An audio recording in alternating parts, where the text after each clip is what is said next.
อนวันหลังมาเอาสู่เยาเฮาเลยยานพัดยามเมื่อสายสินดังหักเฮาขาดนางเอ๋ยอย่าปันเสอไม่เมาให้ก้อมกบเฮายานอยู่โศกำนาขัดยานลูกเมมาเขาเฮืองซึ่งเป็นนั้นทุกบ่อยามปีเตมวยนอนคุกบนนาขัดใส่อย่าปันหาลองเมลุกซ้อมอยู่เมื่อการตาพุนคือนาเข้าสู่เมดังลุกกูหันถึงก็อดยืนกูที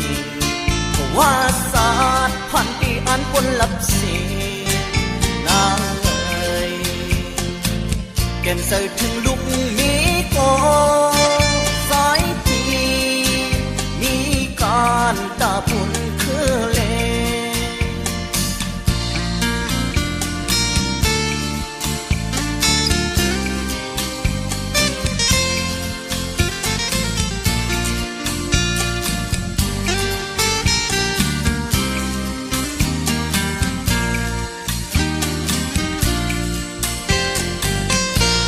ปีให้นางเอ๋